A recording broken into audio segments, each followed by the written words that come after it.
Palestra A Arte de Ser Feliz, professor Djalma Cremonesi, para os meus queridos alunos do Polo Cepé Araju, Universidade Aberta do Brasil, Polo São Cepé.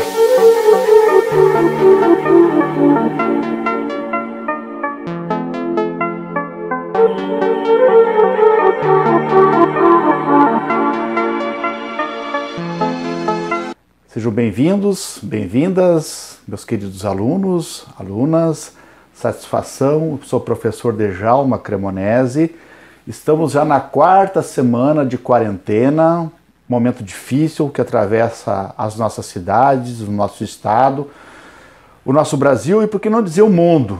Não é uma questão apenas de uma vontade particular, de um prefeito, de um governador, muito menos de um presidente da República, mas o mundo está vivendo um momento difícil. O mundo pede que as pessoas fiquem em casa, então nós temos que respeitar para salvaguardar a nossa saúde dos nossos familiares, amigos e principalmente vocês, nossos alunos.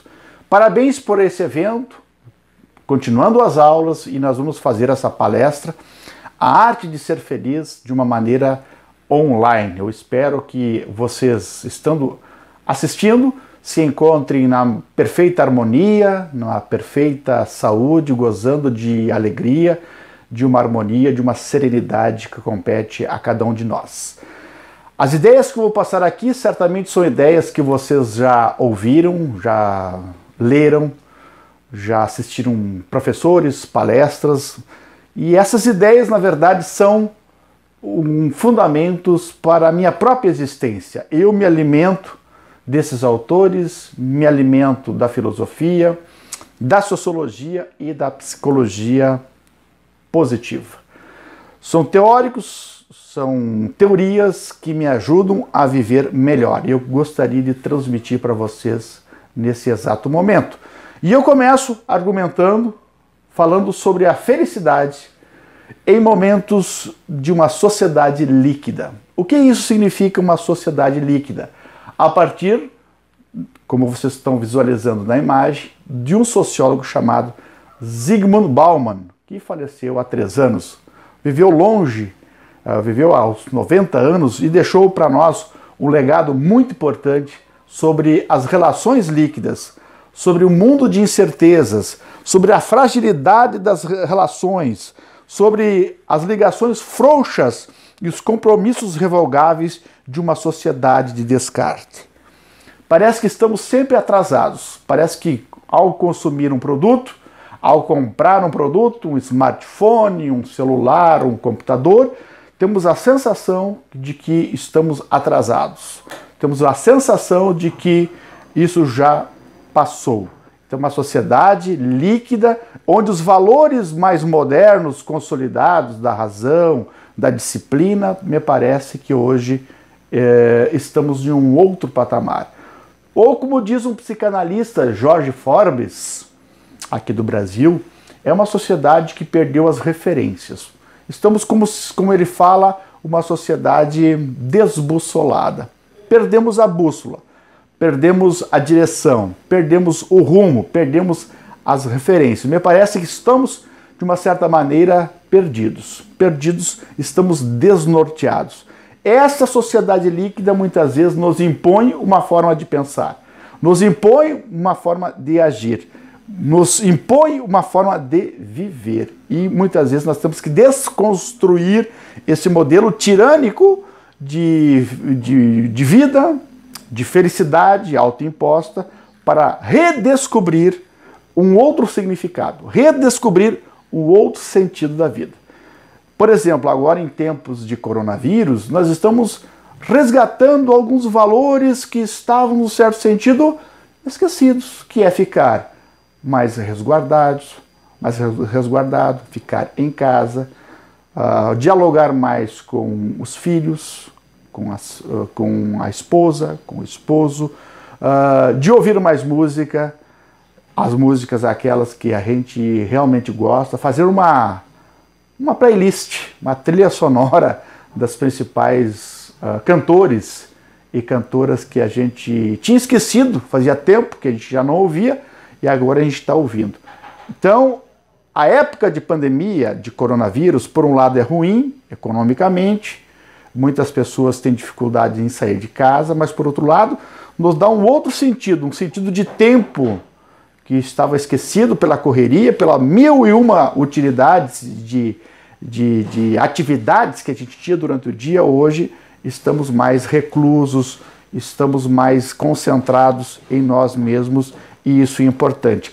Essa sociedade líquida proposta por Bauman, ele trabalha muito isso, é uma sociedade baseada no consumo.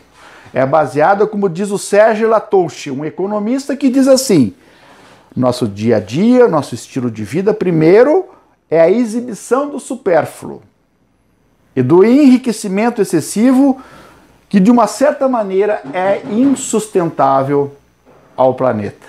Por que insustentável?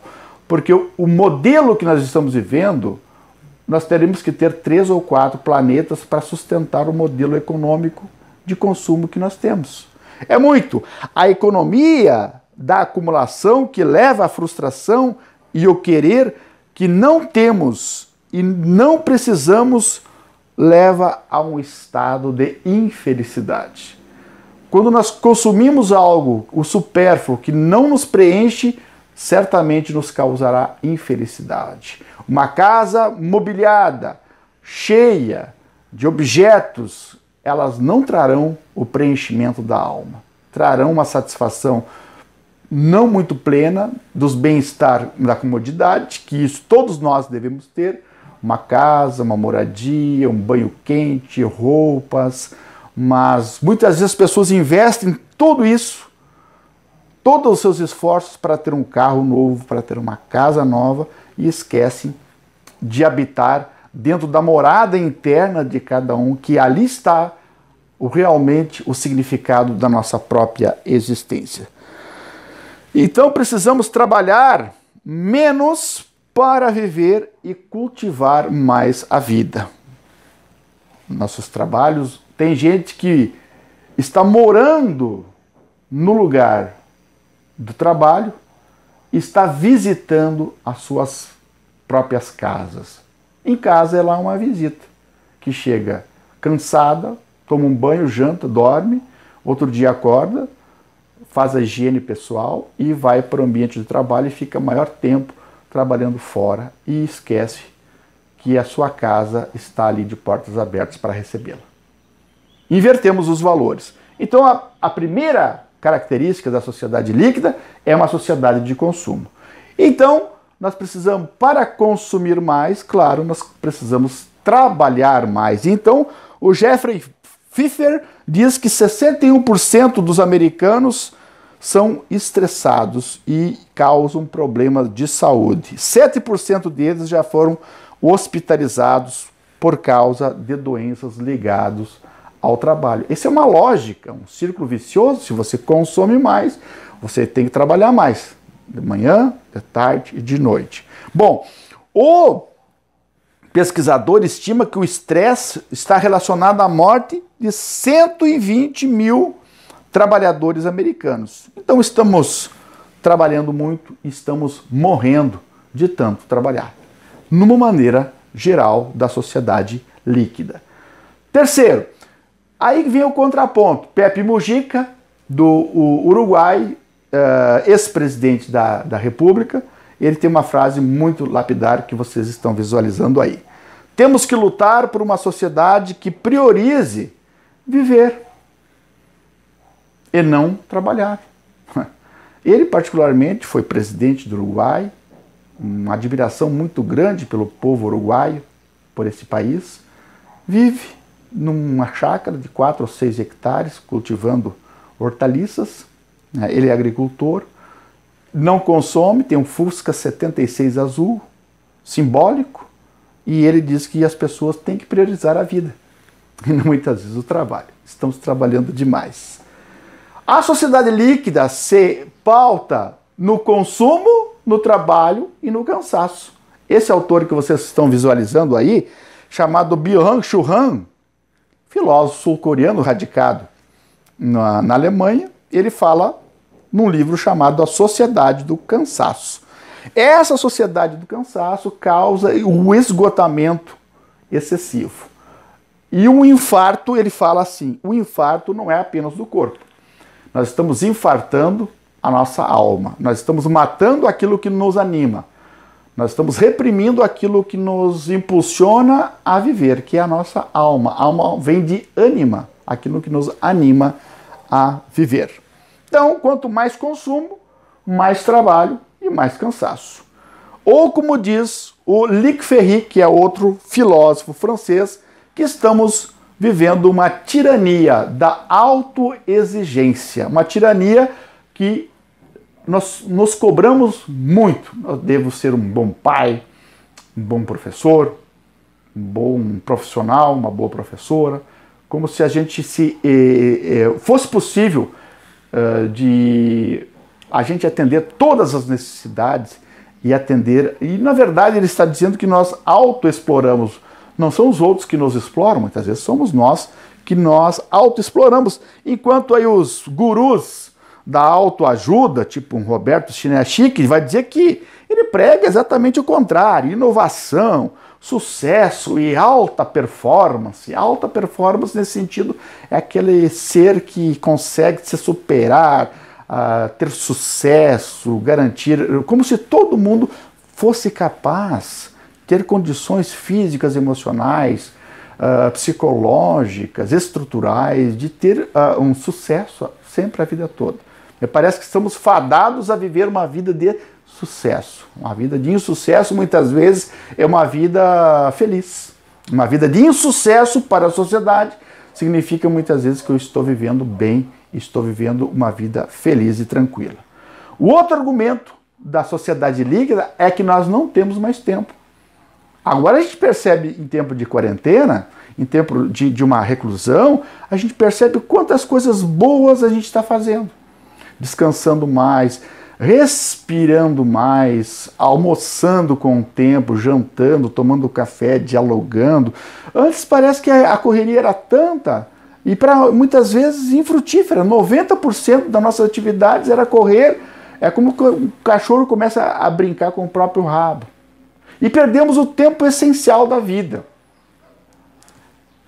O que é o tempo essencial da vida? É o tempo dedicado a nós mesmos, ao nosso sono tranquilo, à nossa respiração, à nossa vida espiritual, musical, artística, poética, filosófica. Esquecemos de viver. Não temos mais tempo. Essa é a grande frase, a grande frase que as pessoas falam muito: não tenho mais tempo. Ora, não tem tempo. É uma questão de prioridade. Não esqueçam, a quarentena está nos ensinando a cultivar o tempo para nós mesmos. Não podemos perder, valorizar aquilo que é mais importante na vida, que somos nós, a nossa saúde física, psicológica, material, a importância de viver bem e felizes. Como diz o Mário Sérgio Cortella, que é um pensador muito respeitado e popular no Brasil, ele diz que não temos mais tempo, estamos vivendo um tempo da despamonhalização, que não temos tempo nem de cozinhar uma pamonha. Eu chamo isso aqui no Sul, não fazemos muito pamonha, fazemos muito rapadura.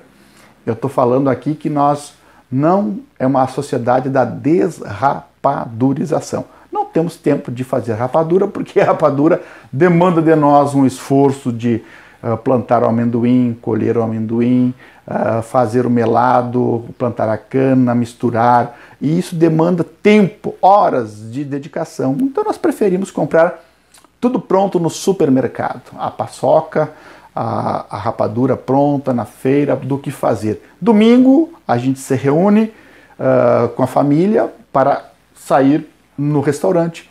E interessante isso, que agora no domingo da quarentena não tinha nenhum restaurante aberto na cidade. As pessoas eram desertas as ruas, nenhum.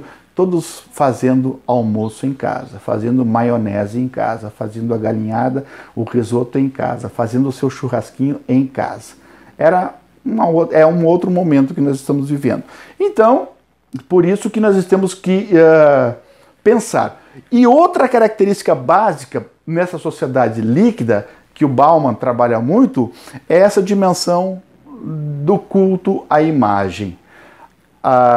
Antigamente, como diz o Guy Debord, que é um autor, um filósofo francês, que dizia da sociedade do espetáculo, antigamente o que era valor no ser humano era o ser, a essência, os valores, aquilo que a pessoa transmitia e recebia um dos outros. Valores, o ser. Depois o ser, a essência foi esquecida e passamos uma sociedade pós Segunda Guerra Mundial, sociedade do consumo, sociedade do ter. Mas hoje não somos mais, nem muitas vezes temos mais, mas fazemos de tudo para aparecer, ou aparentar ser e aparentar ter. Por isso que está tão na moda as redes sociais, o Facebook, o Instagram, que aí podemos dizer que é um narcisismo pós-moderno. O que é narcisismo? Essa palavra vem na mitologia grega de Narciso, que foi um personagem que ele foi proibido de visualizar a sua própria imagem. E um dia ele está caminhando num bosque e se depara com uma fonte de água cristalina e ele se vê refletido a sua própria imagem nas águas. E ele acaba tendo uma admiração tão grande por ele mesmo, um encantamento tão grande, um apaixonamento tão grande que ele acaba esquecendo de viver. Ele esquece de dormir, de se alimentar, de fazer a sua higiene, e ele acaba se apaixonando pela sua própria imagem. Mas olha que beleza, olha que nariz, olha que olhos, olha que cabelo, mas que maravilha. E ele acabou morrendo. Então, do Narciso, da mitologia, veio o narcisismo, que é trabalhado na psicologia, na psicanálise, que é a pessoa que ela é bonita, ela aparece nas redes sociais, ela está sempre sorrindo, né? Como se isso fosse uma lógica, que todos nós sorrimos diretamente, né? Como se nós não sofrêssemos, como se nós não tivéssemos tristeza, sim, como se nós também não chorássemos. Nós choramos, nós sentimos tristezas, nós temos melancolias. É natural, claro, quando uma tristeza é prolongada, ela é suscetível de medicamentos, de controle, de consultar um médico para ver as razões, ou um psicanalista, ou um psicólogo, para atender também, tratar o lado emocional. Né? Isso é importante. Mas hoje nós temos uma sociedade do Facebook, uma sociedade do Instagram, onde todo mundo é ético, todo mundo é bonito, todo mundo é correto, todo mundo é belo. Então, ninguém... A gente posta ali, como diz o professor Leandro Carnal, que é outro teórico das humanidades muito conhecido no Brasil, as pessoas postam e aí esperam os likes, esperam como você está linda, muitos as, e você responde obrigado, kkkk, RS, uma tentativa assim de dizer, olha, eu estou aqui, eu estou vendo. Então é uma sociedade assim, sociedade líquida, que é uma característica do trabalho, do cansaço, do consumo, da imagem, do tempo que nós não temos. Isso é uma sociedade que nós vivemos. Então, o segundo momento da nossa fala, nós vamos tentar mostrar filosoficamente qual seria o outro lado, qual é o caminho a ser seguido para a arte da felicidade, a arte do bem viver. Eu lembro de um livro que vocês devem ler, Erich Fromm, A Arte de Amar. A gente aprende a amar. Então, a arte do bem viver também é um aprendizado. Nós vamos ver aqui um argumento do Aristóteles, que ele diz que o homem torna-se homem através da prática, através das atividades que você vai fazendo e vai se tornando o homem recorrente, assim como faz um ginasta, um pianista, um acrobata, ele vai treinando, vai repetindo as ações.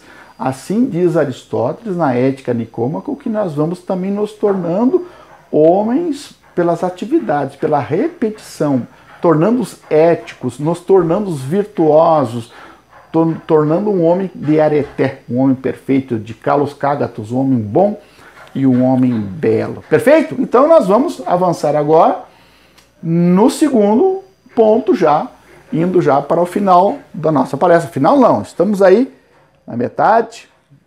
Nós planejamos em torno de 40 minutos nossa fala. Estamos aí na metade agora. A felicidade, sim, é uma construção pessoal. Mas não, a felicidade se ensina? Não, não se ensina. A gente tem que encontrar mecanismos. Não há uma receita pronta, não há um prontuário, um código. Número 1, faça isso. Número 2, pode servir para mim, mas automaticamente não necessariamente possa ajudar a servir ao outro. Então, é uma descoberta pessoal e uma construção contínua. A arte do bem viver, a arte de uma vida boa, não é uma vida bem-sucedida. Eu pego a ideia do Luc Ferry, que ele fala que uma vida bem-sucedida é aplaudida muitas vezes pelos outros. Fulano tem um bom emprego, um bom cargo, é político, é rico, é aplaudido pelos outros. Uma vida bem-sucedida, mas muitas vezes a vida bem-sucedida, ela não é uma vida boa. Vida boa é quando você aplaude, é aplaudido por você mesmo. Você se aplaude, chega no final do dia e você diz, olha, realmente hoje foi um dia bom, foi um dia que eu conquistei amigos, que eu ganhei e recebi valores. Então eu estava falando da vida boa e da vida bem-sucedida. Muitas vezes uma vida bem-sucedida não significa uma vida boa. Uma vida boa é aplaudida por si mesmo, pelos seus atos e pela satisfação, pela serenidade que isso te causa. A vida bem-sucedida muitas vezes é aplaudida pelos outros, mas isso não significa que eu pessoalmente seja feliz. Então eu começo a arte de ser feliz, a construção de uma vida boa passa por aquilo que o Rubem Alves, um dos principais letristas, escritores, um dos principais escritores da literatura brasileira, fala em saborear a vida. O que significa saborear a vida? Ele parte do princípio que existe feira das utilidades e feira dos prazeres. Ele fala que as feiras das atividades moram os técnicos, moram os burocratas, moram os especialistas, moram as pessoas que se levam muito a sério a si mesmo, se encapsulam de uma pseudo-intelectualidade, de uma seriedade. Em outras palavras, é o mundo dos chatos, é o mundo daquelas pessoas que não conseguem conviver muito. Ele diz que é bom que tenha esses especialistas, esses técnicos, esses burocratas, mas nós não podemos nos esquecer também da feira das fruições, que são as feiras dos prazeres. É ali que nós realmente nos sentimos mais plenos e mais felizes. É aquilo que um sociólogo italiano, Nunzio Ordini, fala no livro da inutilidade ou da utilidade do inútil, onde a sociedade diz assim, bom, isso aí é inútil economicamente, pragmaticamente, do utilitarismo. Busque as questões inúteis. O Nunzio Ordini diz que está na arte, nas músicas, na poesia, na dramaturgia, no teatro, nos museus. Ninguém valoriza as humanidades hoje em dia, não é verdade? E é exatamente ali que está a vida feliz, a vida plena. E ele fala exatamente ali, o pôr do sol, uma taça de vinho, uma piada com os amigos, um caminhar, um exercício, um sono, uma reflexão, uma espiritualidade, são todas dimensões de uma vida plena, de uma vida feliz que nós, infelizmente, esquecemos nas nossas realidades. Então leia Rubem Alves para ver esse educador, quanto ele pode nos auxiliar para uma vida plena e vida feliz. O segundo argumento que eu gosto muito é do Aristóteles, filosoficamente, uma pessoa muito importante que viveu nos anos 400 anos ainda, antes da nossa era. Ele fala que nós devemos nos encontrar no nosso lugar natural. Cada um de nós nasceu com uma função, com um objetivo dentro do cosmos. Ele assim compreendia que cada um de nós nasceu para fazer algo e fazer bem aquilo algo e se realizar. Particularmente, professor Djalma, eu nasci, me realizo, sou muito feliz, passado mais de 30 anos já de dedicação ao magistério, escrevendo, publicando livros, artigos, dando palestras, dando aula, há uma realização pessoal fantástica, plena. Então, eu nasci encontrei o meu lugar natural. Meu lugar natural é esse.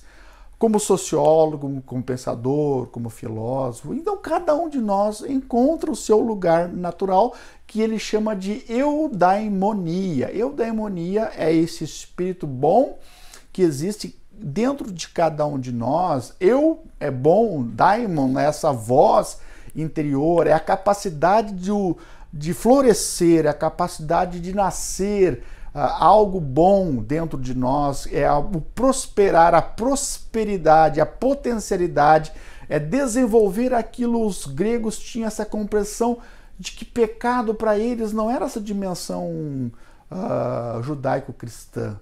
Pecado para os gregos era você nascer e não exercer a sua função essencial pela qual você tem e nasceu com essa habilidade. Então, eudaimonia seria essa felicidade duradoura, construída ao longo de um projeto de vida. Não confundam felicidade com aspectos mera e unicamente no aspecto de sensações corpóreas. Felicidade não significa exatamente isso. Terceira ideia. Para uma vida boa, uma vida plena, nós temos que simplificar a vida. Sêneca, que já era um pensador romano, estoico, ele dizia que pobres são aqueles que muito precisam. Os pobres, a pobreza não é apenas material. Muitas vezes as pessoas têm a materialidade, mas são pobres espiritualmente, são pobres, são carentes espiritualmente, são necessitados espiritualmente. Tem algo que preenche, tenta preencher com objetos, com coisas que não satisfazem a sua alma. E o Pepe Mujica, já velho, nascido em 1935, ex-presidente do Uruguai, fala que não é pobre, eu sou sóbrio, eu sou lúcido, porque vivo com aquilo que é justo, para que as coisas não me tomem aquilo que é essencial em mim, que é a minha liberdade. A liberdade é um princípio básico da felicidade, pessoas livres. Então, terceiro, simplificar. Quarto argumento para ter uma vida boa, filosoficamente falando, vem da filosofia estoica, que também viveram no século III e II antes da nossa era. Eles falam, principalmente Zenão de Sítio, eles tinham seus discípulos estoicos, vêm de stoa poikile, aqueles discípulos, aqueles pensadores que ficavam nos pórticos das cidades refletindo sobre a alegria, refletindo sobre a dor, refletindo sobre a morte, enfim, refletindo sobre a existência humana. Eles pregavam uma filosofia essencial. Sabe da qual? Viver o momento presente. O passado não nos pertence mais, já passou. Aliás, ele só existe porque existe o presente pela lembrança. O passado não nos compete, então não podemos mudar o passado. Foram atos bons ou foram atos ruins que cometemos, sofremos, pertence ao passado. Tivemos perdas, tivemos alegrias, tivemos felicidades e infelicidades, pertence ao passado. E o futuro é algo uma incógnita que não podemos imaginar como será o amanhã. Claro, há todo um planejamento, uma programação do dia de amanhã, da semana que vem, do mês que vem, do ano que vem, mas não nos compete. Então, o que temos posse, domínio, é esse exato momento que eu estou assistindo essa palestra, que eu estou passando as informações. Eu não posso sofrer por antecipação e nem sofrer ansiedade por aquilo que há de vir e nem um remorso, pesadelos por aquilo que passou. Nós temos que resolver os nossos dilemas do passado para ter uma vida plena nesse momento. E me parece que hoje a nossa ânsia é de não estar 110% presentes nesse momento. Eu estou aqui assistindo essa palestra, mas aqui a meia hora eu tenho que fazer a janta, eu tenho que ainda escrever aqueles e-mails, fazer aquele trabalho, atender meu filho, meu esposo, minha esposa, e me parece que nós estamos sempre fora de nós mesmos. É aquilo que os especialistas chamam assim de síndrome de pensamento acelerado. Estamos sempre pensando fora de nós. Fora de nós, estamos sempre ausentes de nós mesmos. Se eu sou jovem, eu quero ser adulto. Se eu sou criança, eu quero ser adulto. Mas eu estou adulto agora, então eu gostaria de ser criança, esse tempo não tá bom. Mas se eu entrar na faculdade, aí vai ser legal. Mas se eu me formar, eu vou ser feliz. Mas se eu começar um trabalho, eu vou ser feliz. Mas se eu casar, eu não vou ser feliz mesmo. Mas se eu me aposentar. Então nós sempre estamos adiando a felicidade postergando a nossa felicidade. Então, não esqueça a filosofia estoica, viver o momento presente. Quinto argumento vem do José Saramago, Ensaio sobre a Cegueira. Ele fala uma frase fantástica, logo no início ele diz assim: se podes olhar, vê, se podes ver, repara. Reparar, na verdade, é prestar atenção no detalhe da existência, nas coisas pequenas, que muitas vezes não são valorizadas em termos monetários, de uma visão utilitarista, comercial, mas tem um valor simbólico, um abraço, um objeto, um animal, um sorriso de uma criança, o pôr do sol, essa nuvem, esse sol que bate na tonalidade da nuvem, esse vento que bate, que toca a minha pele, que suaviza a onda do meu cabelo, esse andar de bicicleta, esse caminhar, esse silêncio que eu estou comigo mesmo, são coisas muito simples. Como a minha mãe dizia quando eu chegava em casa, sempre digo assim, de férias, ela dizia: entra meu filho, eu estava te esperando, mas não repara que a casa não está muito organizada. Não, era o contrário, a casa estava limpa, me esperando para o meu retorno. O ruim da vida é quando a gente coloca a vida no automático, vira um autômato, vira um robô, vira rotina a vida. Prestar atenção é uma questão ética, de valorização de si mesmo, dos outros, valorização da vida, das coisas simples que nos rodeiam. Esse é um argumento importante.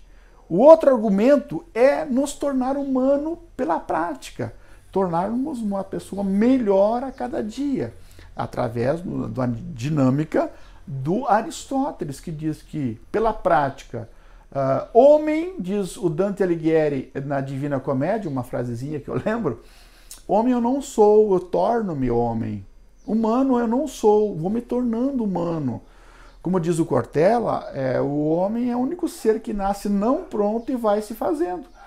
Hoje, por exemplo, dia 16, 14 de abril de 2020, é a minha nova versão, última versão de humano que sou. Eu nunca fui o que sou hoje. Ontem eu não era o que sou hoje. Eu enriqueci, eu li, eu me relacionei, eu avancei como ser humano. Então, estou sempre num processo de continuidade do meu ser, da minha construção. Diferentemente dos objetos, da bicicleta, do carro, do sofá, que nasce pronto, ou do computador, e vai se desconstruindo, vai se deteriorando. Perfeito?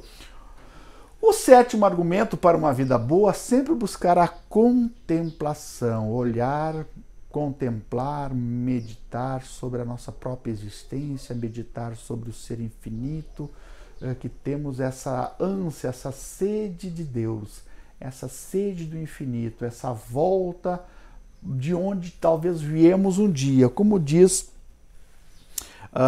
precisamos, diz o pensador, nos ausentar muitas vezes do fórum. Fórum é este lugar do espaço das conversas, dos burburinhos, das redes sociais, da política, da sociedade, do coronavírus.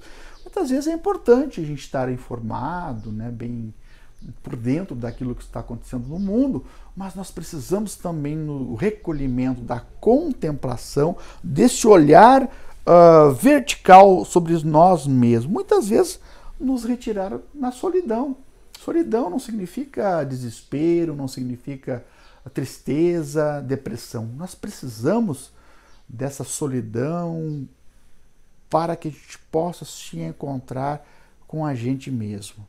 Muitos que eu percebo da sociedade, pessoas, colegas, familiares, estão num ativismo tão louco de trabalho, de pesquisa, de estudo, que não dão tempo para si mesmo. Precisamos dessa solidão para a contemplação.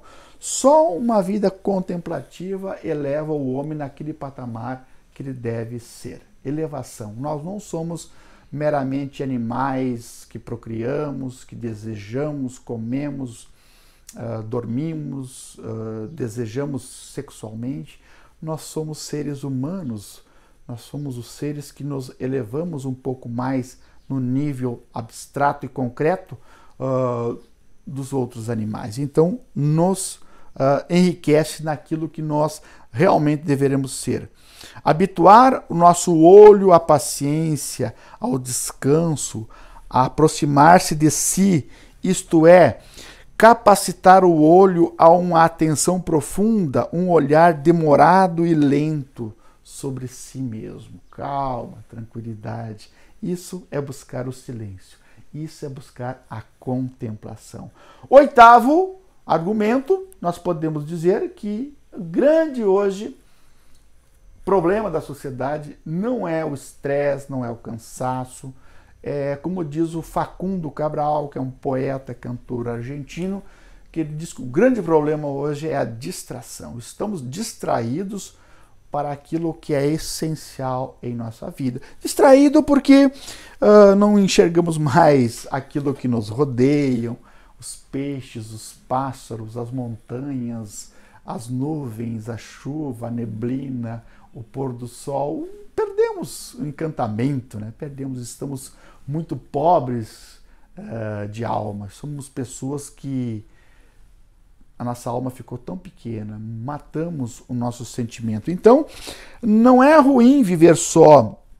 Graças a esses momentos de solidão que a gente se conhece cada vez mais. Então, 10 minutos por dia, refletir, fazer um exercício espiritual, fazer um exercício de meditação, pensar sobre a existência, sentir a brisa, um olhar silencioso sobre nós mesmos. É isso que nós precisamos, perfeito? Então, o penúltimo argumento da palestra de hoje é a Bronnie Ware, que 5 regrets of the dream to get you living. São 5 arrependimentos que ela captou. Ela era uma enfermeira, escreveu esse livro. O nome do livro é Antes de Partir. E ela captou 5 arrependimentos das pessoas que estavam já definhando quase que as últimas palavras para o outro lado, para a morte. E ela compilou e ela sintetizou as frases que as pessoas disseram. E a primeira delas é assim: eu gostaria de ter tido coragem de viver uma vida mais fiel a mim mesmo. Fiel a mim, aos meus desejos, às minhas opções. Nós passamos muitas vezes a vida fiel aos desejos dos outros. Segundo arrependimento, eu gostaria de não ter trabalhado tanto. As pessoas gastaram grande tempo da sua vida trabalhando para consumir. Então, vamos utilizar o nosso tempo para aquilo que é realmente essencial em nós. 3. Eu gostaria de ter tido coragem de expressar os meus sentimentos. Um dos grandes arrependimentos das pessoas é exatamente isso. Não expressa o sentimento que tem pelo filho, pela filha, pela mãe, pelo pai. Não abraça o filho, não abraça a mãe, não abraça aquela pessoa que está do teu lado, teu esposo, a tua esposa, os teus amigos, e perdem aquilo que é essencial. 4. Eu gostaria de ter mantido mais contato com os meus amigos.